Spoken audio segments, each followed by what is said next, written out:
Alright, Bitcoin, blockchain, Dogecoin, Ethereum, NFTs, everyone is talking about cryptocurrencies right now. But good lord, what does all of it mean? So, welcome to the one video that will take you from crypto noob to crypto genius. I'm going to tell you what it is, why it keeps becoming more important, what I've actually invested in myself, and the dark side of it.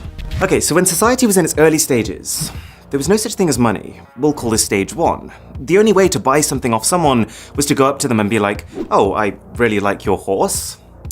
I'll trade you my cat for it. Sorry, Milo. I'd never trade you. But the issue with a system like that is that even though you might be perfectly happy to give up your horse, you just might not want a cat. So that trade will never happen. But that's where currency came in. Stage 2, coins, which, because they were made of precious materials like gold and silver, everyone just accepted that they were worth something. You've heard of the British pound, right? Well, the reason they're called pounds is because £1 literally just used to be £1 of silver. And so all of a sudden in a trade, it doesn't matter if you don't want my cat. As long as I have coins, we can still trade for your horse. Even if you have no use at all for the silver, because it's a precious material, you have that reassurance that you can take that coin, give it to someone else, and trade for something that you do want. Convenient, right? But then this evolved to stage 3. As banks became established and governments had control, we realized that as long as there was trust in the system, we could move away from needing to carry blocks of precious metal towards something even more convenient.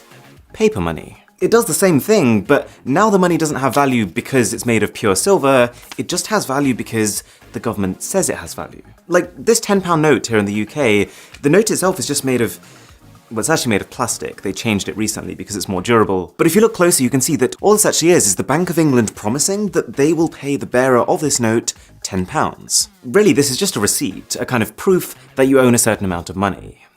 But as technology has improved even further, we found even more convenient ways of storing and trading our stuff. We're now in what I would call stage 4, where more people than ever are buying things online and using credit cards, and really when you're at that stage, we don't see our money anymore. It's not about coins or notes or cats, it's just entries on a spreadsheet. Like when I buy a music album from Amazon, all that's happening is that my bank adds an entry in my spreadsheet that says Aaron now has $10 less, and then Amazon's bank adds an entry that says they have $10 more. So, the reason I've given you this entire intro is to give you context on where cryptocurrency sits. It's seen by many people as the most convenient era of exchange ever. Stage 5. The way to think about a cryptocurrency is that it's 100% virtual. I know the logo for Bitcoin kind of looks like a physical coin. It really is a Bitcoin now. But with crypto, there is no gold, there is no silver, there is no paper. It really is just the transfer of digital assets. But the core concept is exactly the same. Think of them as literally just running spreadsheets of who's paid what to who. But instead of multiple banks keeping their own separate records, with crypto, there is just one enormous spreadsheet of every transaction made using that currency. And this is called a ledger. Okay, we all love a good spreadsheet, but what's all the fuss about? Why is everyone going crypto crazy?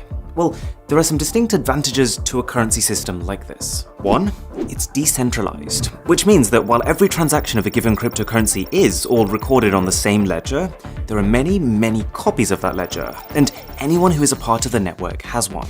You might have heard of cryptocurrency mining, or Bitcoin mining. Well, all that is someone who set up a computer to crunch through transactions on their copy of this ledger or spreadsheet. There are already about 1 million Bitcoin miners around the world, and Bitcoin is just one type of cryptocurrency. The reason they're doing it? Well, if you dedicate your computer's power to mining, say Bitcoin, then you will earn some Bitcoin as compensation. So the result of this is that if I go into a store and spend 5 Bitcoins on something, then instead of just checking with one bank's records, the shop instead checks with every single computer on this network if I have enough. And assuming I do, each computer will give the go-ahead, and then every single one will update their records independently. So because you end up having this many copies of exactly the same ledger, it becomes very easy to tell if anyone's trying anything fishy. Who bought this? Like if I try to hack into someone's computer that's on the network and give myself more money by adjusting figures on their copy of the ledger, it's not going to get through. The system will realize that 99.9% of the copies on the ledger are saying one thing, but one of them is saying something else, so must have been tampered with. There's very clear organization to the system, and I think people believe in it because they see the future as open, traceable transactions, much more so than having like some bits of the record over here and other bits over there.